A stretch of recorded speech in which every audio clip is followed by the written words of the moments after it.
다 같이 말씀 전 기도문 같이 하겠습니다.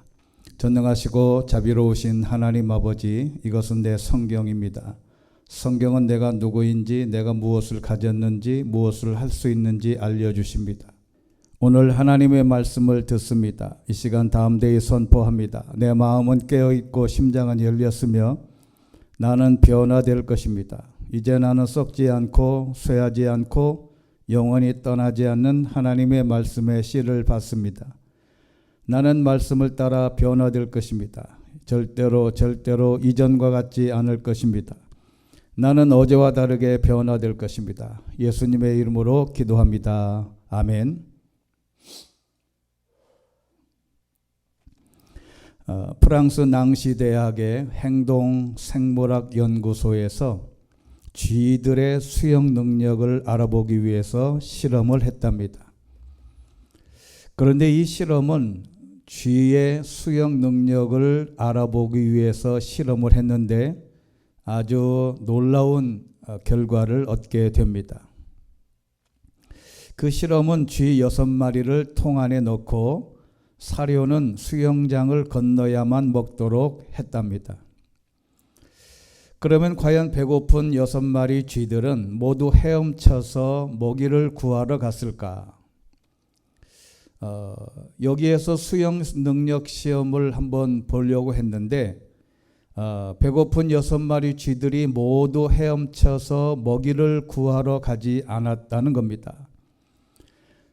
그 6마리가 행동 양식이 4부류로 나뉘었습니다. 첫째는 2마리는 헤엄치지 않고 가만히 있다가 남이 구해온 먹이를 빼앗아 먹는 착취형이 있더랍니다. 두 번째는 그 또 2마리는 수영을 해서 가져온 먹이를 아주 빼앗기는 피착취형 쥐들이 있더랍니다. 그리고 세 번째는 1마리는 헤엄을 쳐 구해온 먹이를 빼앗기지도 않고 남의 것을 빼앗지도 않는 독립형이 있습니다. 마지막 1마리는 헤엄을 치지도 않고 먹이를 빼앗지도 못하는 천덕꾸러기형이 있더랍니다. 가장 중요한 것은 이 착취자들은 남이 애써 헤엄쳐 가져온 먹이를 공격해서 먹이를 포기하게 했습니다. 이런 시험이 쥐가 얼마나 수영을 잘할까라고 했는데 뜻하지 않게 이러한 분석이 나오게 된 겁니다. 이 피착취형 쥐들은 착취자들이 배불리 먹고 나서야 남은 것을 먹을 수 있었다고 합니다. 그런데 그 실험은 그 다음 시험이 더 놀랍습니다. 이렇게 6마리씩을 실험하는 통을 20개를 만들어서 실험을 했는데 똑같은 4가지 유형 구조로 나타났습니다. 그래서 이번에는 한 가지 의문이 생기지 않습니까? 그 착취형 아주 똘똘하고 남의 것을 빼앗아 먹는 2마리를 같이 6마리로 만들어서 놓으면 어떨까? 그래서 이 착취형 2마리를 모아서 6마리를 넣어보니 밤새도록 싸우더랍니다. 그 다음날 그들의 역할은 똑같이 4가지 방식으로 나뉘어 있었습니다. 피착취형 6마리나 독립형 6마리나 천덕꾸러기형 6마리 쥐들을 유형별로 6마리씩 모아 실험을 해도 똑같은 결과를 얻게 됐습니다. 그리고 연구자들은 마지막으로 쥐들의 뇌를 한번 해부해 보았답니다. 이 중에 이 4부류 중에 누가 가장 스트레스를 받는 쥐는 어떤 쥐일까?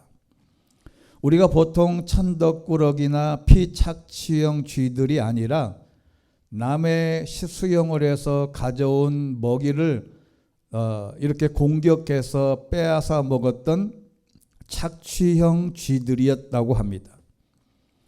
가만히 있다가 다른 쥐가 가져온 것만 먹으면 되는데 왜 가장 많이 스트레스를 받았을까? 연구자들이 질문하고 연구한 결과는 착취자들은 특권적인 지위를 얻고 노역에 종사해야 하는 날이 올까봐 전전긍긍했던 것이 아닌가 싶다고 연구자들이 결론을 내렸습니다. 물론 동물 사회나 인간 사회나 착취형들은 있습니다. 자기는 그 어떤 노력이나 일은 하지 않고 남들이 수고해서 얻은 것을 어떻게든 빼앗을까 고민하고 연구하는 이들이 있습니다. 어쩔 수 없는 세상이에요. 그런 직업군과 사람들이 존재합니다. 예를 들어서 도둑놈들, 사기치는 사람들은 가만히 아무것도 하지 않고 남들이 벌어놓고 남들이 모아놓은 재산을 강제로 빼앗아 먹는 부류가 사회에도 인간에도 많습니다. 사회의 암적인 존재들입니다. 이런 사람이 많을수록 남의 것을 어떻게든 빼앗으려고 열심히 노력하고 수고하는 많은 사람들의 피를 빨아먹는 존재들이 많습니다. 여기서 구체적으로 예를 들면 망치 들고 쫓아올 사람들이 많기 때문에 말은 못하지만 정말 우리 사회에도 정말 많습니다. 그런데 문제는 오늘 그냥 앉아서 빼앗기는 사람들이 정말 불쌍할까? 오늘 이 자리에 앉아 계신 저와 여러분은 다 피착취형들입니다. 남의 것을 빼앗아 먹는 그런 사람들이 아니에요. 특히 기독교인들, 신앙의 사람들은요, 자기께 뺏기면 뺏겼지 남의 것을 빼앗아 먹는 착취형의 사람들은 아닙니다. 그렇다면 정말 불쌍할까? 우리는 쥐와 다르게 다시 생각을 해서 뺏기지 말고 그냥 주는 것을 선택하면 어떨까? 우리는 어차피 빼앗기며 살 수밖에 없습니다. 그러나 우리는 넉넉하게 누군가에게 주면서 자의적으로 주는 삶을 사는 것이 성경적인 원리라고 에베소서 2장 10절에 말씀하고 있습니다. 우리는 하나님께서 미리 예비하신 선한 일들을 위해 그리스도 예수 안에서 창조된 하나님의 피조물입니다. 하나님께서는 우리가 선한 일들을 행하며 살기를 원하십니다. 선한 일이 뭘까? 그냥 아낌없이 빼앗기는 것, 빼앗겨도 감사하고 빼앗기는 것을 빼앗긴다 생각하지 않고 자기 일에 열심히 일하는 사람들입니다. 선한이라는 말은 좋은 성품, 좋은 기질, 행복한, 정직한이라는 뜻이 있습니다. 세상은 바로 이런 사람들 때문에 유지되고 빼앗기든 주든 견디어 가는 것입니다. 오늘 말씀은 피착취형, 뭔가 열심히 사는 주의 백성들의 모습에서 주시는 하나님의 축복을 말하고 있습니다. 오늘 그 말씀을 시편 147편의 몇 구절을 뽑아 묵상해 보기로 하겠습니다. 첫째는 그분을 찬양하는 것은 당연한 일이라고 고백하는 신앙이 필요합니다. 오늘 말씀 시편 147편 1절 여호와를 찬양하라. 우리 하나님께 찬양하는 것이 얼마나 좋은지요. 그분을 찬양하는 것이 얼마나 기쁘고 당연한 일인지요. 세상에 당연한 것으로 받아들이고 감사하지 못하는 것들이 많습니다. 우리가 누리는 것, 예를 들어 공기라든지 바람이라든지 햇살이라든지 내 곁에 있는 사랑하는 사람들이라든지 가족, 자녀들, 아내와 남편, 이 나라, 이 모든 것을 당연한 것으로 생각합니다. 그러나 그것은 당연한 것이 아니에요. 그렇듯이 반대로 하나님을 찬양하는 것도 자연스럽게 당연한 것으로 여겨야 되는데 이건 또 그렇지 않다 하는 것입니다. 하나님을 찬양하는 것은 당연하니요. 나의 모든 것은 당연한 것이 아니라 모든 것이 다 하나님의 은혜로 생각하고 하나님을 찬양하는 것을 당연한 것으로 고백하는 것이 중요합니다. 하나님께 감사하고 찬양하고 영광을 돌리는 것이 당연하다고 고백하는 신앙이 아주 중요하다는 것이지요. 당연한 것이 아닐 때 문제가 큽니다. 부모가 나에게 잘해주는 것 당연하다고 생각하는 순간 이상해집니다. 아니에요. 이에 대해 당연하게 생각하지 말고 감사하는 것이 중요합니다. 하나님께 영광 돌리는 것은 당연합니다. 두 번째, 하나님은 상심한 자를 고치십니다. 오늘 3절 말씀, 마음이 상한 사람을 고치시고 그들의 상처를 싸매십니다. 상처를 싸매 주신다. 사람은 마음이 상심되고 상처받고 사람에게 상처받고 때로는 부모에게 상처받고 마음이 깨진 이들이 많습니다. 몸의 육신적인 상처는 치료하기가 어쩌면 더 쉬워요. 그러나 마음이 상한 것을 어떻게 치유할 수 있는 방법이 그렇게 많지 않습니다. 여기 싸매신다라는 말은 히브리어로 하바슈인데 붕대를 감다라는 뜻이에요. 하나님이 우리의 상처에 붕대를 감아주십니다. 우리의 발이 문제가 생기거나 팔이 부러지면 여기에 깁스를 해서 붕대를 감아 치료받지만 마음이 상한 것을 어떻게 붕대로 감겠습니까? 하나님만이 가능하시다는 말씀이에요. 사람의 권면이나 보살핌도 중요하지만 그것만으로는 부족합니다. 최상급 완벽한 치료는 하나님이 해 주셔야 합니다. 사람을 보고 내 상처에 붕대 좀 감아주세요. 내 마음에 어떻게 붕대를 감습니까? 옆에 있는 사람이 붕대를 감아줄 수도 있지만 저것도 제한적입니다. 하나님께 기도하면 나의 상처 붕대로 싸매주시고 완벽하게 고쳐주십니다. 요즘 병원에 가면 병명을 모르는 질병이 수만 가지입니다. 하나님께서 고쳐주셔야 할 질병이 훨씬 더 많습니다.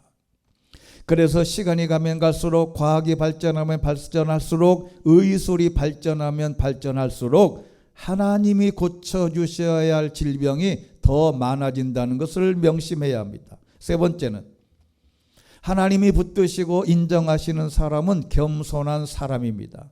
개역개정판에는 겸손한 자를 붙드시고 라고 번역했고 우리말 성경은 마음이 따뜻한 사람들을 높여주신다고 하셨습니다. 겸손이라고 하는 것은 하나님의 필요를 절실하게 느끼는 사람이 진짜 겸손한 사람입니다. 얼굴이 상냥하고 리액션 잘하고 삭삭하고 이렇게 하는 사람이 겸손한 게 아니에요. 그렇게 하는 사람일수록 그 내면의 마음속에는 더 교만할 수 있다는 것입니다. 사람들은 하나님이 없다고 합니다. 하나님이 필요 없다고 합니다. 그게 이미 오늘의 문제가 아니에요. 그 옛날 수천 년 전에 시편 10장 4절에 보면 악인들은 교만하고 거만해 하나님을 찾지도 않고 하나님이 없다고 생각합니다. 시편 53편 1절 보면 어리석은 사람들은 그 마음속으로 하나님이 없다고 합니다. 그들은 썩어 빠졌고 가정스러운 죄악을 저지른 사람들이며 선을 행하는 사람이라고는 하나도 없습니다. 겸손은 하나님이 있다고 하고 그분을 의지하고 모든 것을 그분에게로 영광을 돌리는 것입니다. 프로야구팀의 SSG라는 인천을 연고지로 하는 프로야구팀이 있어요. 이게 신세계의 약자인데 이 구단주가 정용진 씨입니다. 이분은 우리가 잘 알지요. 탤런트 고현정 씨와 결혼했다가 이혼하고 다시 다른 분하고 결혼한 우리나라의 대표적인 재벌 가운데 한 분입니다. 이분이 SSG가 코리안 시리즈에서 지난주에 우승한 다음에 인터뷰를 해서 많은 응원을 받고 지지를 받았습니다. 이분이 구단주인데 이렇게 우승한 그 자리에서 인터뷰를 하다가 마지막에 이렇게 마칩니다. 이 승리의 짜릿함, 이 모든 승리의 영광 여러분과 하나님께 돌리겠습니다.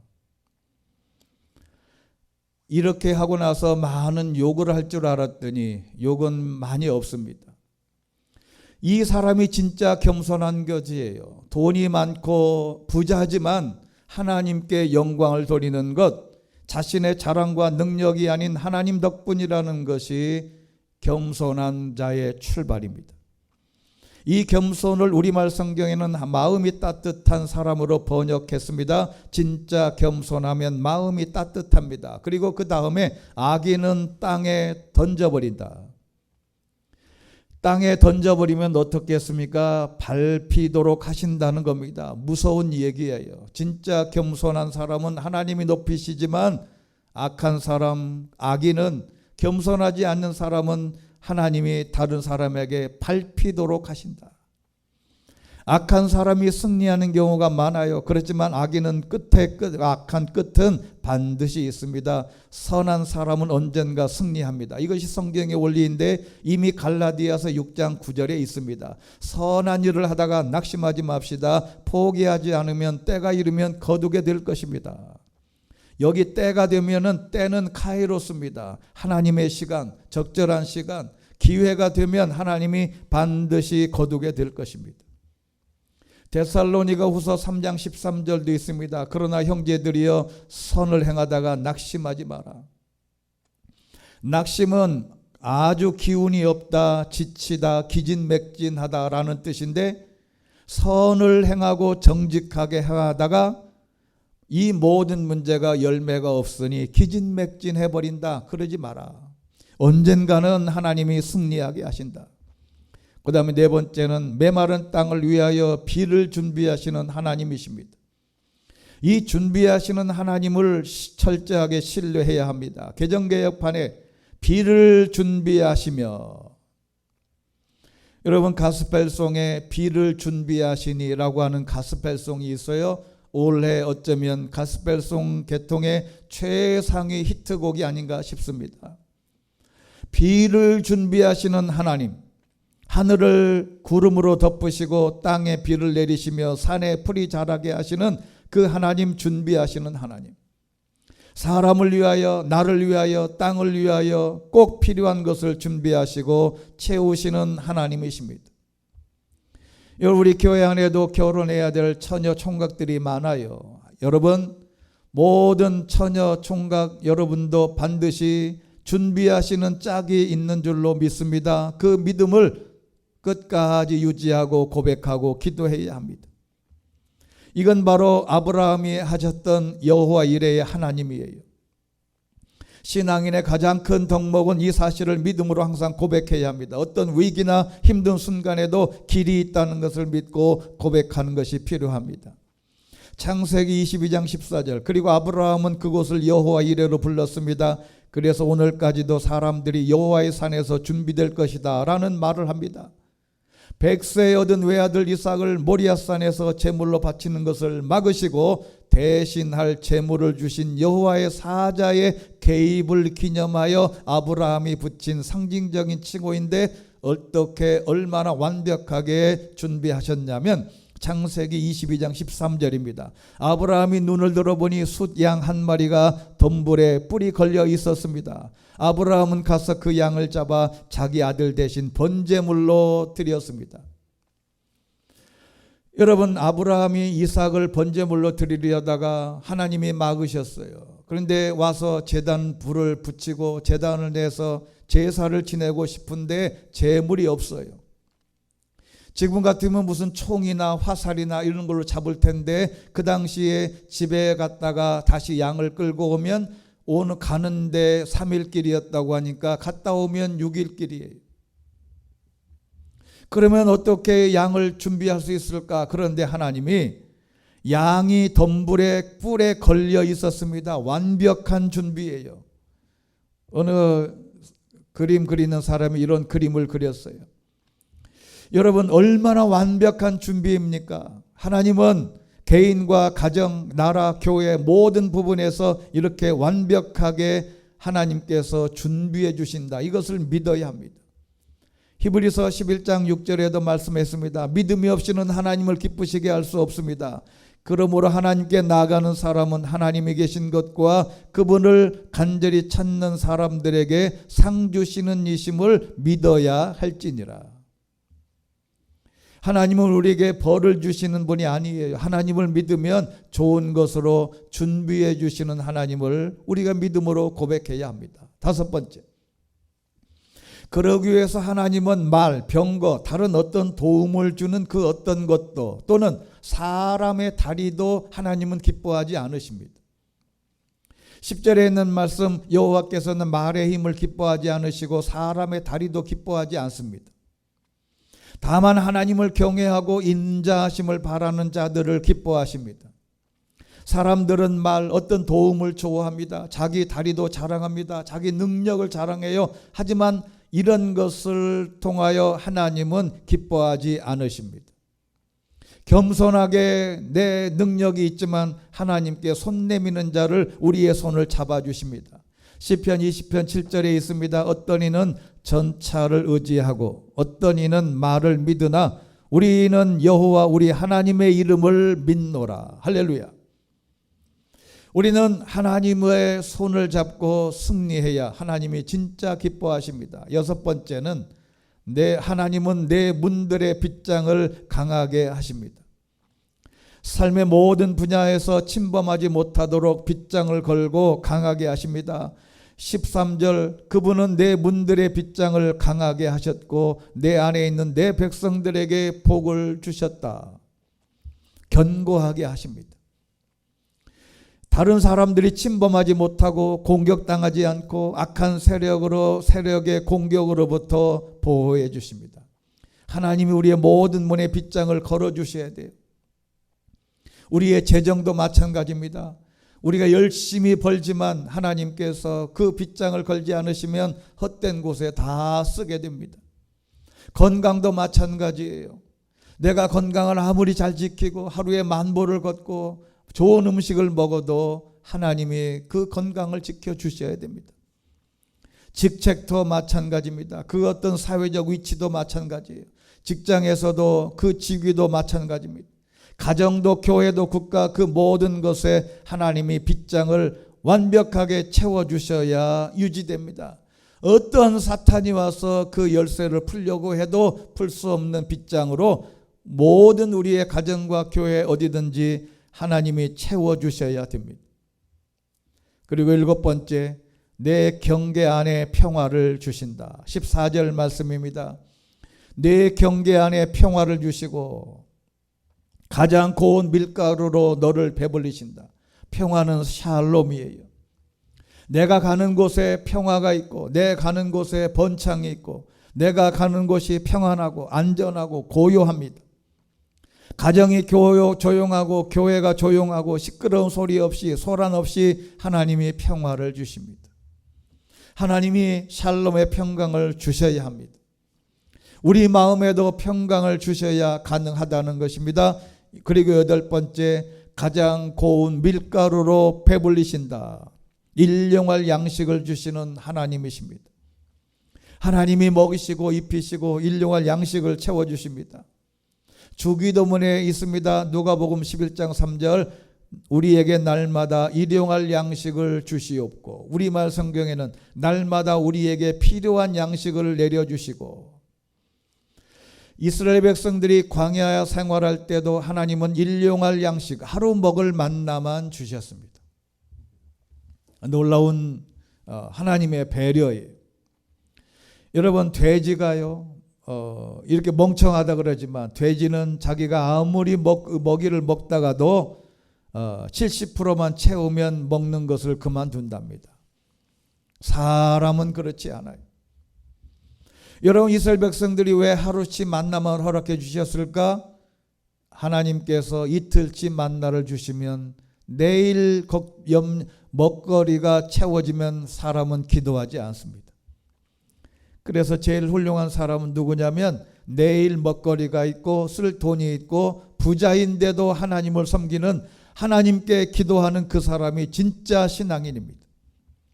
여기 일용할이라고 하는 이 단어는 아주 의미심장한 뜻이 있습니다. 생존을 위한 매일의 충분한 빵입니다. 생존을 위하기도 하면서 충분한 빵이라는 말입니다. 하나님은 오늘 하루 우리에게 필요한 빵, 먹을 것을 충분히 완벽하게 주십니다. 광야 생활 40년 동안 하루도 거르지 않고 하나님은 먹을 것을, 만나를 완벽하게 주셨습니다. 그것을 위해 감사하고 반드시 하나님은 우리의 못 일용할 양식을 채우시는 하나님을 믿음으로 고백해야 됩니다. 그 다음에 9번째는 자연을 통해서도 하나님이 말씀의 실현이 됩니다. 18절 말씀 보면 그분은 말씀을 보내어 얼음을 녹이시고 또 바람을 보내어 물이 돼 흐르게 하십니다. 여러분, 자연은 창조 당시 그대로 순종하고 있어요. 자연은 사람보다 더 하나님의 뜻에 순종합니다. 하나님이 천지 창조한 이후에 자연은 하나님의 말씀대로 그대로 유지해요. 그러나 사람이 타락을 했어요. 사람만 타락했습니다. 우주 만물의 모든 것은 하나님이 창조하신 대로 지금까지 한치 오차도 없이 유지되고 있습니다. 그래서 자연이 사람을 망치는 게 아니고 사람이 자연을 망칩니다. 10번째, 하나님은 늘 야곱에게 하듯 말씀을 들려주십니다. 19절, 그분은 야곱에게 말씀을 들려주시고 이스라엘에게 규례와 명령을 나타내셨습니다. 오늘 말씀의 핵심 중에 핵심입니다. 일용할 양식, 육신의 양식을 주시듯 하나님은 바로 영혼의 양식을 위해 말씀을 우리에게 주십니다. 그래서 우리는 이 말씀을 하나님의 음성에 귀를 기울여야 합니다. 내 육신의 먹거리 무엇을 먹을까 마실까 좋은 것 먹을까만 고민하지 말고 내 영혼에 필요한 영혼의 양식을 찾고 하나님의 주실 때 잘 받아 먹어야 합니다. 육신의 양식 좋은 것 먹을 때 영혼의 양식도 걱정하고 주의해야 합니다. 그래서 11절에 있는 말씀이 중요합니다. 다른 어떤 민족에게도 하나님의 사람들에게만 말씀하신다고 하셨습니다. 20절 말씀, 다른 어떤 민족에게도 이렇게 하신 적이 없으시니 그들은 그분의 명령을 알지 못합니다. 여호와를 찬양하라. 하나님께서 그 말씀을 듣지 않은 사람은 다른 비신자들은 하나님의 명령을 모른다는 겁니다. 이 말씀은 하나님의 명령을 알지 못하면 이방인이다 라는 뜻입니다. 세상 사람과 똑같다는 말이에요. 아무리 교회를 다니고 예수를 믿어도 헛것이라는 것입니다. 하나님이 말씀하실 때 경청하고 알아야 진짜 하나님의 백성들이 되는 것입니다. 하나 예를 들고 말씀을 마칩니다. 몇 년 전에 동구권에서 사업하던 한인 교포가 카자흐스탄의 거래처를 방문했답니다. 이제 거래처를 튀기 때문에 정성 들여 선물을 준비해 갔는데 반응이 아주 시큰둥했답니다. 이유를 물었더니 이렇게 대답하더랍니다. 다음에 올 때는 커피 믹스를 부탁한다. 세상에서 제일 맛있는 커피가 한국산 커피 믹스라는 겁니다. 커피를 자본주의 태폐 문화의 상징으로 배격하는 북한도 뒤로는 커피를 즐긴다고 합니다. 특히 커피 믹스는 외교관이나 외화벌이 일꾼 그리고 귀국 가방에 들어가는 필수품이 됐답니다. 고위층에 바치는 선물 목록에도 들어있답니다. 이 커피 믹스의 원조격인 인스턴트 커피는 미국 남북전쟁 당시에 북군이 술 대신 지급하기 시작한 보급품에서 비롯됐답니다. 처음에 액상커피에 연유를 섞어 응고시켰습니다. 1차 대전 이후에 열건조 커피와 냉동 동결 제품이 차례로 등장했는데 그러나 막대형 봉지에 커피, 크림, 설탕을 넣을 생각을 못했습니다. 그 아이디어를 낸 주인공이 한국 사람, 한국의 동서식품이었어요. 1976년부터 개발에 들어가서 1980년에 첫 선을 벌였는데 거의 5년 넘도록 이렇게 기호에 따라 설탕, 분량 이런 것을 정확하게 해서 만들어냈는데 2017년 통계청 조사에서 한국을 빛낸 발명품 10가지 중에 5등이 바로 이 커피 믹스였습니다. 여러분도 뉴스에서 보셨지만 경북 봉화의 광산 매몰 사고에서 9일 만에 극적으로 구조된 이들이 커피 믹스를 밥처럼 먹고 버텼다 인터뷰를 했습니다. 여러분 이것은 제가 지난주에 친구 목사님들을 만났습니다. 이제 이런저런 대화도 하고 또 목회적 나눔을 하다가 사무실에 커피 이제 시켜놓고 기다렸더니 커피가 나오질 않아요. 그중에 친구 한 분이 이런 얘기를 했습니다. 커피는 삼위일체 커피가 제일 좋지. 그래서 그 커피가 새로 나왔나 생각을 하고 제가 바로 쿠팡으로 검색을 해봤더니 삼위일체 커피는 없습니다. 그래서 이 삼위일체 커피를 어디서 사냐 그랬더니 그 친구 하는 말씀이 커피 믹스가 삼위일체 커피라는 거예요. 왜 그러냐 봤더니 커피, 설탕, 믹스 세 개가 아주 완벽하리만큼 하나 된 작품이라는 뜻입니다. 제가 그 이야기를 듣자마자 박수를 쳤어요. 삼위일체 같은 신앙이 필요하다. 여러분, 커피 믹스 같은 비상 양식이 있어야 되기도 하지만 우리의 영혼의 양식은 바로 삼위일체가 곧 예배인데, 예배에는 찬양과 기도와 말씀이 커피와 설탕과 프림처럼 삼위일체가 될 때 진짜 신앙이 건강해지는 것입니다. 어떤 사람은 찬양만 하루 종일 합니다. 아니에요. 어떤 사람은 하루 종일 기도만 합니다. 아닙니다. 어떤 사람은 하루 종일 성경만 읽고 씁니다. 아니에요.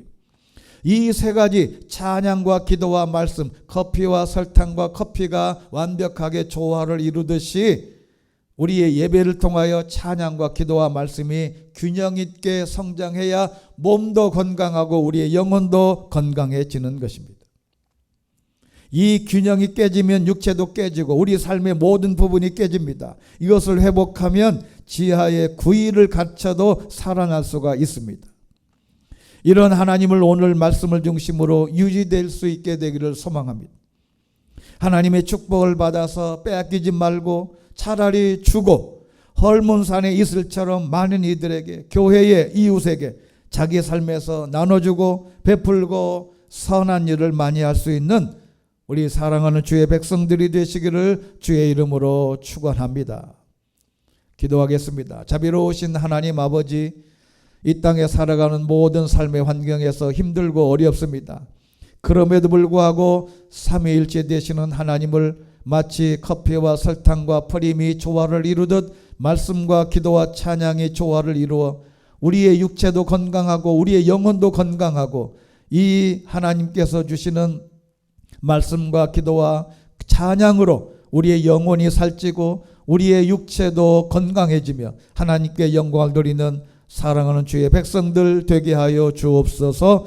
예수 그리스도 이름으로 기도드리옵나이다. 아멘.